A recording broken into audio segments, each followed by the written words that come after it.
Si PBBM po, sa mga nagtatanong sa akin, nangungulit kahapon pa po, wala pong sakit na cancer si PBBM. Fake news po yung umiikot na meron daw siyang colon cancer stage 4. Fake news po iyon. Kahapon po ay si PBBM ay nagkaroon po sila ng picnic. Silang mag-anak, first family ay nagkaroon po ng picnic doon sa Ilocos. Sila po yung doon po sila naglagi ngayong Holy Week sa Ilocos Norte. Nakita po natin yung picture, hindi po yun old picture, kahapon po yun. Huwag po kayong maniwala sa mga sabi-sabi, sa mga fake news peddlers. Lalo na kung identified po ninyo sila na Duterte supporters. Fake news po yung pinapakalat nila na merong may karamdaman si PBBM na cancer. At yung pong nagkakalat na yon, yung mga taong nagkalat noon, kahapon, grabe po, bantayan namin. Ako mismo, tinanong ako ng aking brother-in-law kung totoo ba yon, news na yon. Kasi kalat na kalat po sa mga newsfeed. At sa TikTok, na ganun daw. Kung sinabihan ko yung aking bayaw na si PBBM may nagbabakasyon konti dun sa Ilocos Norte. Pinakita ko sa kanya yung picture. Oh, yan ba yung taong may cancer? Hindi po biro magkaroon ng cancer. Stage 4 pa naman din. Hindi po biro. Masakit po yan na sakit. At ganyang klaseng sakit na stage 4 na sinasabi, kailangan na po talaga ng gamot yan. Grabe pong gamutan yan.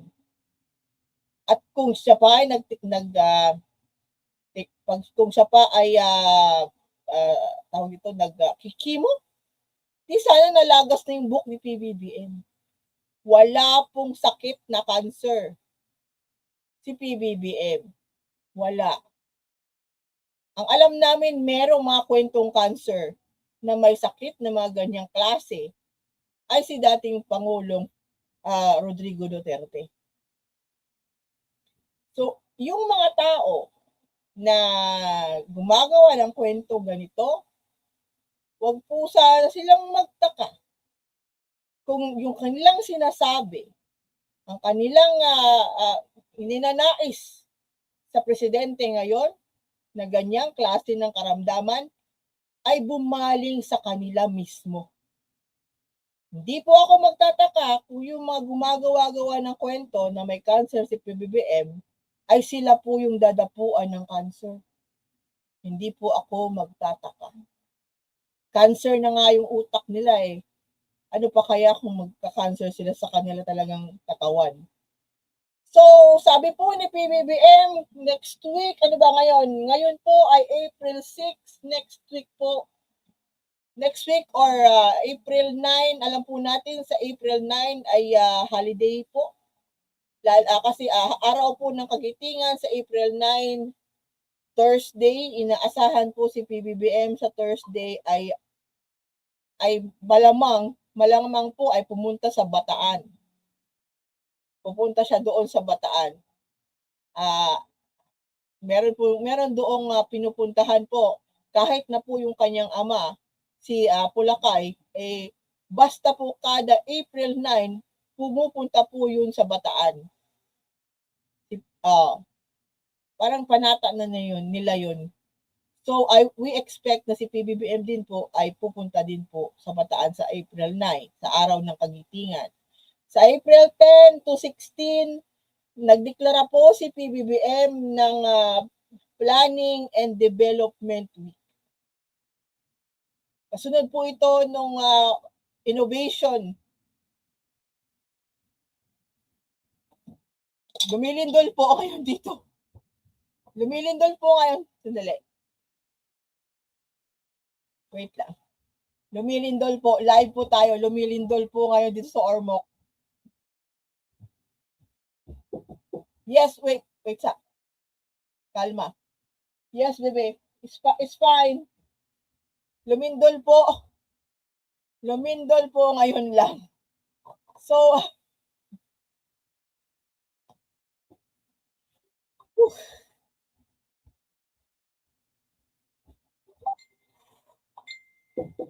wait. I know there's an earthquake. It's fine now. It's stopped na. Just calm down. I'm still on live. Pasensya na po. Lumindol po ngayon dito sa Ormoc.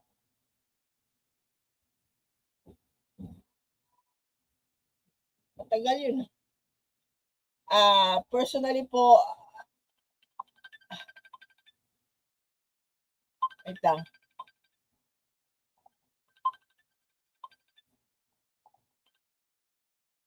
Hello? Ayun lang, okay lang. Tanuloy lang tayo. Okay lang, fine. Okay lang. Patuloy natin, Chris. Pasensya na po, lumindol po. Pero okay lang. Kalma lang po tayo. At personally po, ako may phobia po ako sa lindol. Bigyan niyo po ako ng bagyo kasi alam ko paano po lumikas ng bagyo. Pero pag ganitong lindol, hindi po natin alam kung saan tayo tatakbo. Pero ngayon, tumigil naman po. Medyo matagal yun. Hanapin ko pa po mamaya kung saan yun nanggaling. Kasi posible po na hindi sa Cebu yun galing. Anyway, so asa na tayo? Yun nga, ito pong sinasabi na Economy Planning and Development Week magsisimula sa 10 hanggang sa 16.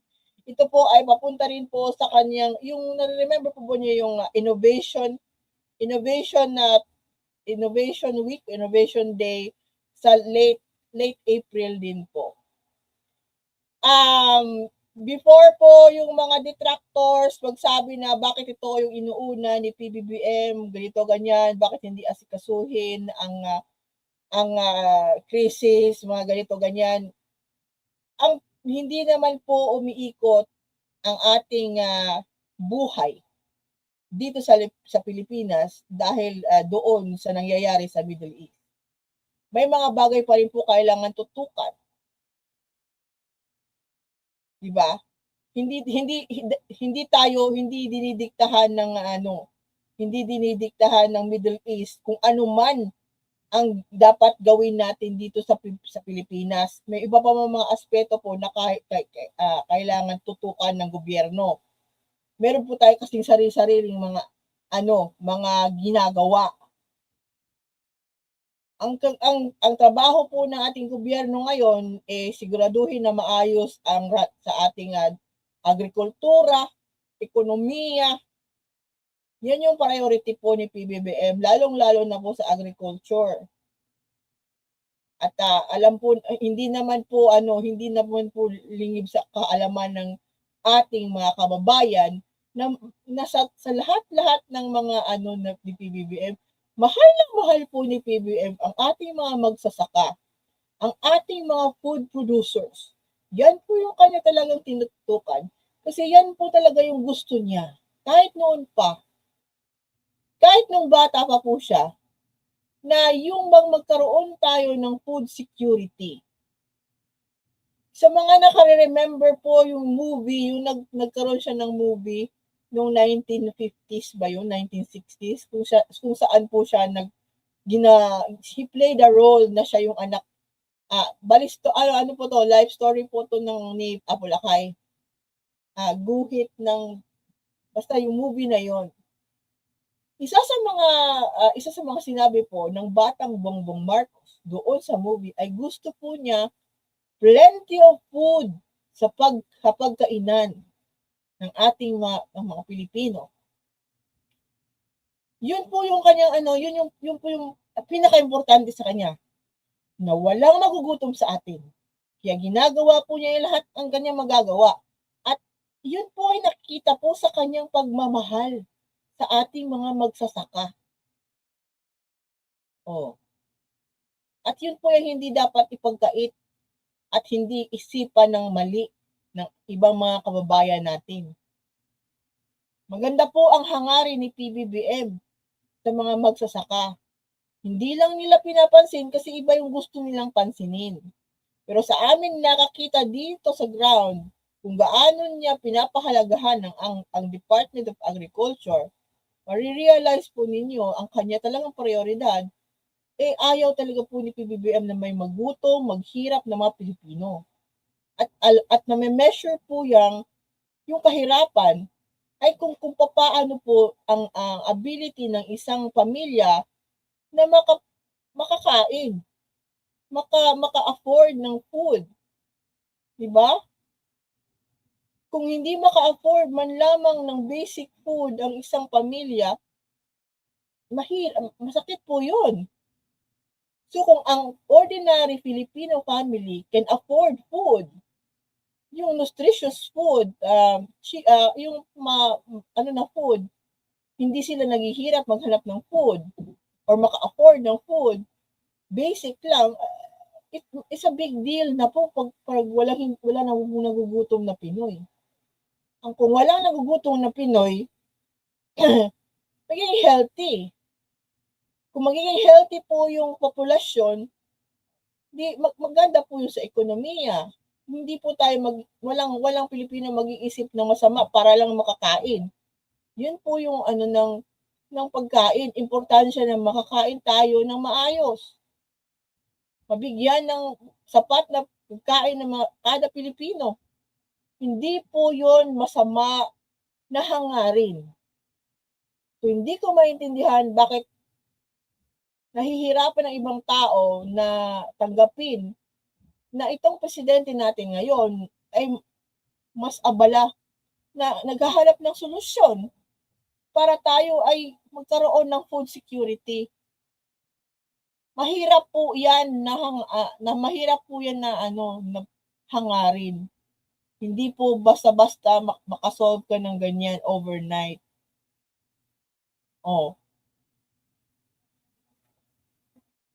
Hindi po si PBBM hindi po yung tipo na give man fish tapos he will eat for a day. Yung kanyang ginagawa ni PBBM is teach the man how to fish para makakain for a lifetime. Ganun po yung ginagawa niyang measure sa ground sa mga magsasaka ngayon. 'Di ba? So, multitasker po ang ating kasulukuyang administrasyon. Hindi ibig sabihin na magiging na tayong paralisado dahil may nangyayaring kaguluhan doon sa Middle East, kahit apektado tayo dito sa Pilipinas. 'Di ba? At yun na nga, hindi naman naghahanap na nga po sila ng mga solusyon. Kung wala kayong kung hindi kayo kung kayo po ay wala pong mabigay na makatulong, kung ayaw niyo tumulong, kung hindi kayo gusto tulungan ang gobyerno sa kasulukuyang sitwasyon natin, manahimik na lang po kayo. 'Di ba?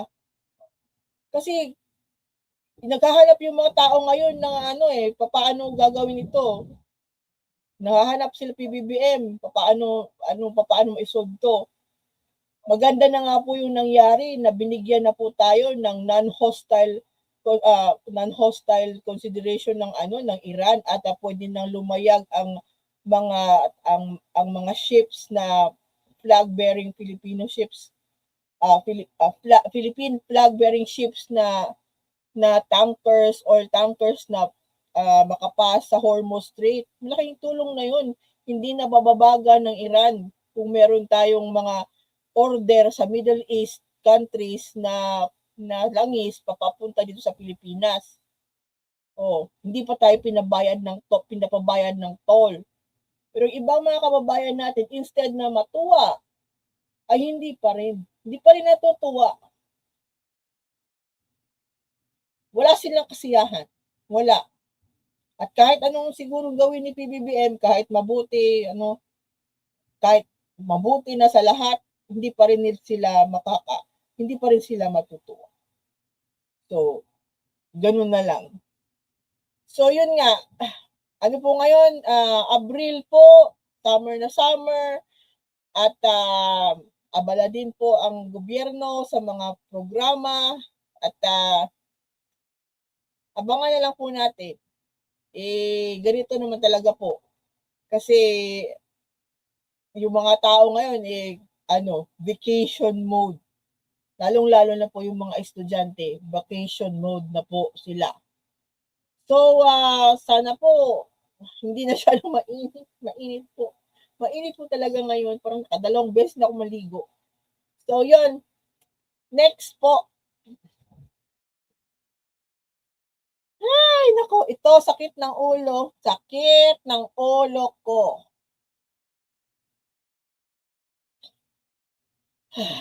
Robin Padilla. Sabi, kapag bumaba ang presyo ng langis, bababa rin lahat ng presyo ng lahat ng kaugnay sa pangangailangan ng taong bayan. Kailangan ibalik sa gobyerno ang kontrol ng presyo ng langis. Bobo. Bobo talaga. Hindi ko po to binoto, si Robin Padilla. At hindi po ako nagsisisi na hindi ko to binoto. Pero hindi ko in-expect na ganito siya kabobo. As in. Kailangan ibalik na sa gobyerno ang kontrol sa presyo ng langis. Paano? Paano mo yan ibabalik? Ha? Doon, ang solusyon sa ganyan na naapektuhan po ang presyo ng krudo ay dahil nga doon sa nangyayari sa Middle East na wala naman tayong kinalaman. The only way na mag-stop yan ay kung tumigil na po ang Estados Unidos at Israel na nakikipaggera sa Iran. Tumigil na sila doon. Bumalik na sa normal ang lawig sa Middle East, sa Gulf, sa Strait of Hormuz, wala na po magbababag sa supplies ng langis. Pero kailangan ibalik sa gobyerno ang kontrol sa presyo ng langis. Hindi apektado nga tayo eh. Paano tayo magkokontrol ng presyo ng langis? Ha? Kung ang merkado, kung ang world market ang nagdidikta ng presyo ng langis. Yung sitwasyon doon sa Middle East ang nagdidikta ngayon sa presyo ng langis sa kalahatang merkado. Hello, Robin. Ano ba?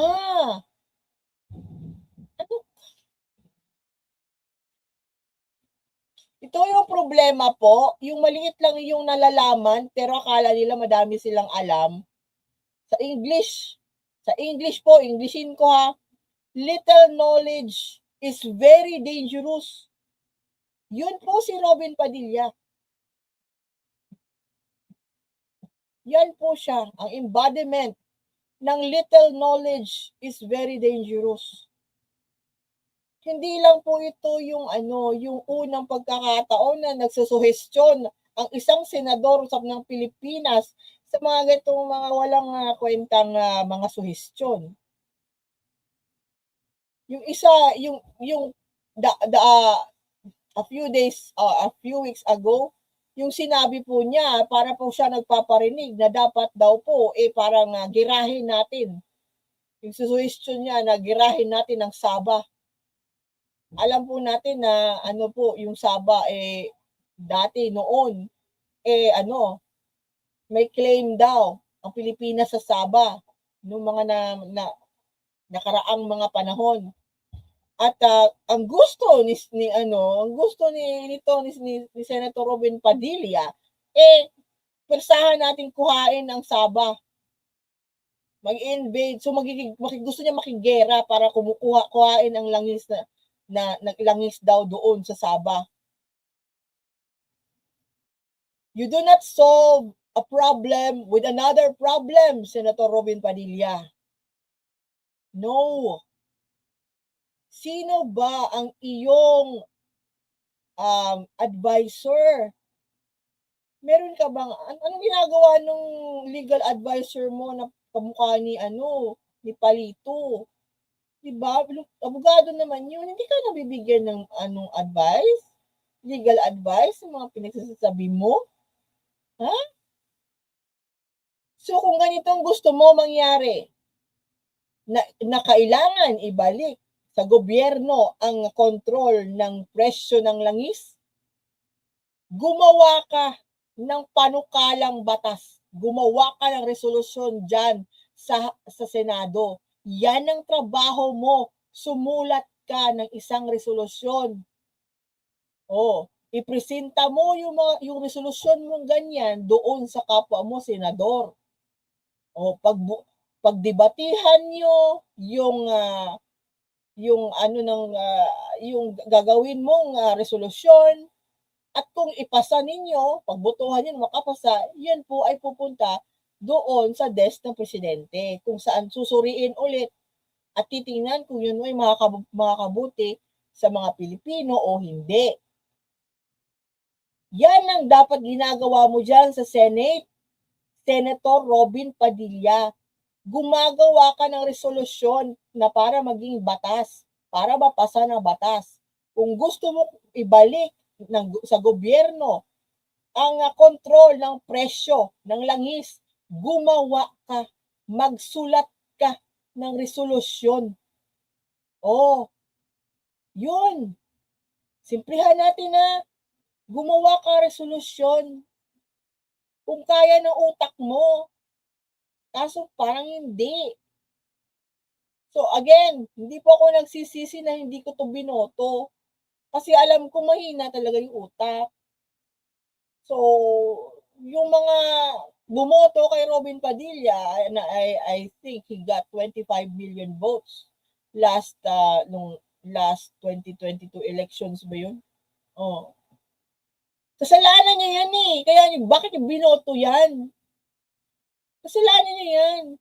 Bakit yung naging senador? Number 1 senator, tapos ganyan. Kasabihin kung susunugin siya, mangangamoy siyang Duterte. Hindi po si Robin Padilla, senador ng sangkatauhang sangbayan ng Pilipinas, sangbayan ng Pilipino. Hindi po siya para sa atin. Para lang yan siya kay Duterte. Hindi po hindi po para sa Pilipino ang pagiging senador ni Robin Padilla. Again hindi po sa interes ng mga Pilipino, sa sangkahalatang Pilipino ang pagiging senador niyan. Ang pagiging senador po ni Robin Padilla ay para lang kay Rodrigo Duterte at mga Duterte. Yun lang po. Sana po nagsisisi yung 25 million na bumoto dyan. Kasi hindi ako talaga nagsisi kasi hindi ko talaga binoto. Next time, ilatisin po natin talaga ang ating mga iboboto at ilalagay sa pwesto. Kagaya ni Robin, ngayon, lumalabas po na wala siyang gamit. Walang gamit. Wala siyang gamit sa mga Pilipino as a whole for the country. Yung nandyan lang siya para sa mga Duterte. Ganun. So, sige. Next, di ba sabi ko po sa inyo, magso-start tayo kay Senator Ping Lacson at mag-e-end tayo kay Senator Ping Lacson. At ito po, si Senator Ping Lacson, at least si Senator Ping Lacson open-minded, Open-minded po si Senator Ping Lacson. Nakikita po niya ang kahalagahan at pwede pong kagandahan kung ang Pilipinas at ang China ay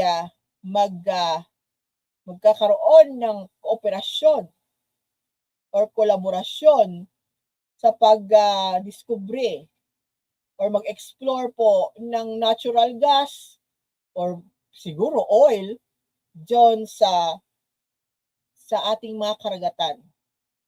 Pero, dapat 60-40 rule. Meaning, yung 60% ay sa atin. Hindi po tayo magpapadihado. Dapat po, ang interest ng Pilipinas ang ipapairal pa rin. Kung meron mang ganitong mga projects, dapat ang interest natin ang nangunguna, hindi sa ibang bansa. Okay kay Senator Ping Lacson, pero dapat nasa atin po yung mas malaking porsyento. Kung meron man madiscovering, kung ano man ang madiscover dyan sa karagatan na yan, dapat sa atin yung mas malaking parte. Yun ang sabi ni Senator Ping Lacson.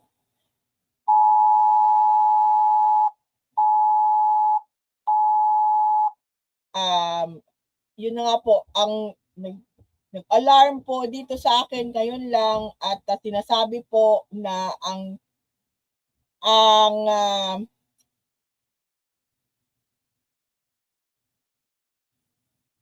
wait lang po ha. Ano po yun, emergency alert po yun. Ang sabi po ang sentro po kanina ng earthquake ay doon na naman po sa Bogo City, Cebu. Dito po sa Ormoc City, ang Bogo, ang pinaka-tail end po ng Cebu province ay malapit lang po dito across the bay lang po yung Bogo. Ganun po kalapit dito sa amin yung Bogo, Cebu. Ang sabi po sa alert doon nga po nanggaling ang kanina po na experience natin na earthquake. So, asa na ba tayo? Yun nga po, ang akin dito, wag na lang, kung ako siguro tatanungin about kung magkakaroon ng kooperasyon, maghanap ng natural gas sa ating karagatan within our exclusive economic zone, within sa ating lugar, sa teritoryo natin, dito sa Pilipinas. Tayo na lang siguro. Kaya naman siguro natin di ba? Hindi naman natin kailangan ng China para yung ganito collaboration deals. Kung kaya natin na tayo lang, Pilipinas lang, adi mas mabuti. Hindi na tayo makikihati 60-40, 100% na po sa Pilipinas. At posible naman siguro ito, malamang kasi nakita po natin ang Malampaya, nakakadiscover na po ng mga gas reserves.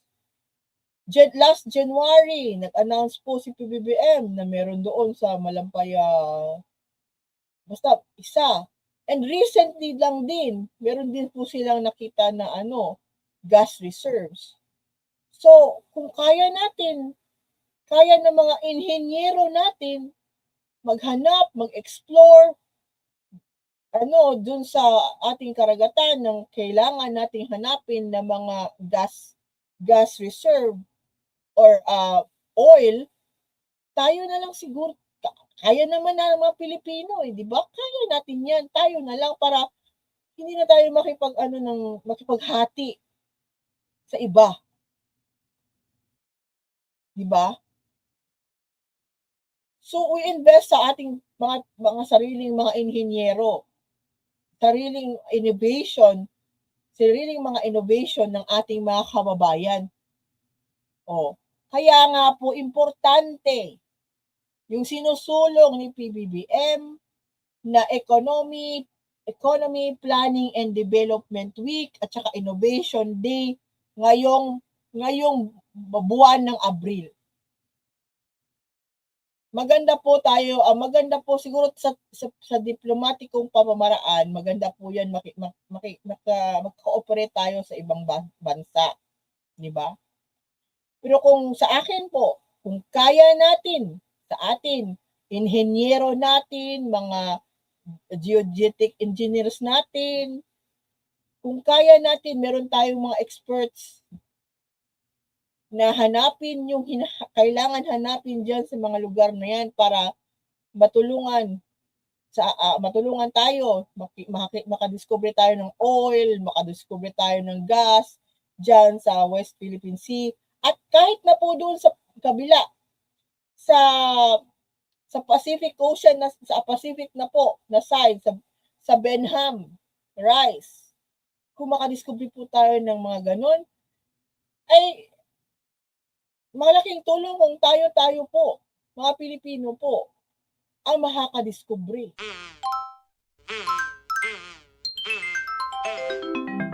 Kakulango.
Puro fake news ang de